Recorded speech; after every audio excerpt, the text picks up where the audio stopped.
Frank Crumbly. I'm the Senior Vice President of the Roadway Division. I've been with Matthews 26 plus years. Been married 30 years yesterday to my lovely wife, and we have 2 adult children, no grandchildren yet, but that will come in time. Outside of work, it's probably fly fishing is my favorite thing to do. My mom would take me and my brother fishing, and just instilled that sense of outdoors. My wife and I met on a ski trip out west. Someone said, "Oh, you need to go skiing with us," and I met my wife skiing, and so it's something that we both have enjoyed throughout the years. My favorite Matthews memory is probably Atlantic Station. It was so unusual for, what we ended up doing.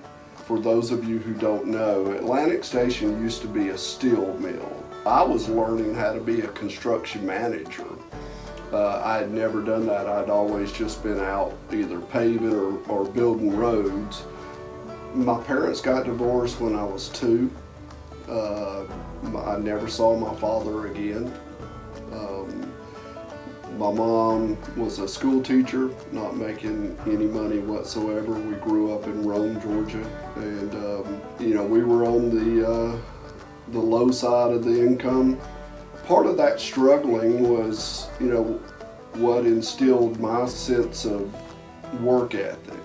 My first job was at Piggly Wiggly in Rome. I was what they called a bottle boy.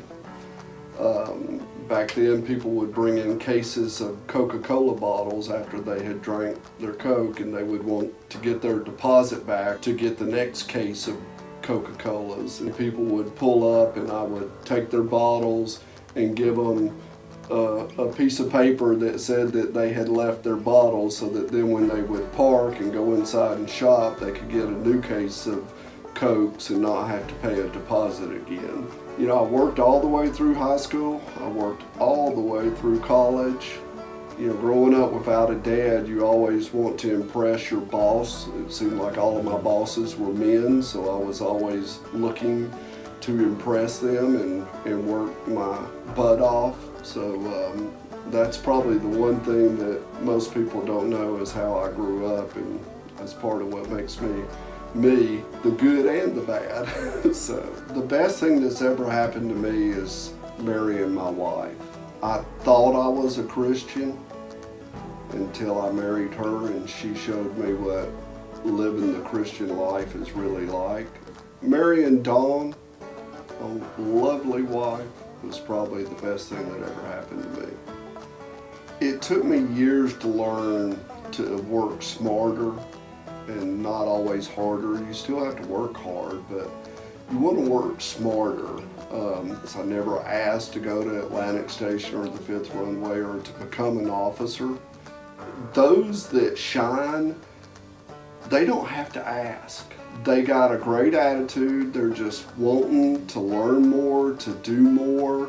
They're asking questions and they're listening to the answers. It's going to separate them from the others. If you want to be separated from the others in a bad way, then you're going to constantly be saying, "Why aren't I making more? Why aren't I getting a chance to run that bulldozer?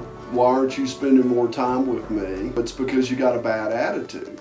You're not showing up to work on time. You're not showing up every day. At 10 minutes till quitting time, you're already starting to shut down because you're thinking about going home. You're not sticking around on a rain day and saying, "Hey, can you teach me how to read plans?" You can't build a job unless you know how to read plans. You're showing jealousy. Jealousy of worrying about something that somebody else is doing, which is none of your problem. You got your own problems. That's a bad work ethic.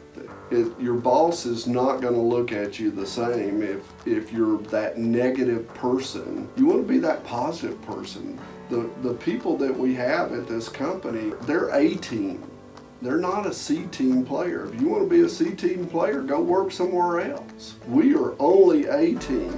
We'll take a strong B player if he's open-minded and he wants to improve, and we'll help make him into an A-team player. That's what separates Matthews apart. That's what separates a good work ethic from a poor work ethic. It's just that willingness to strive to do better, to continuously grow. We need to be challenged and we need to be pushed to that limit. No one does it better than C.W. Matthews. We take a lot of pride in what we do.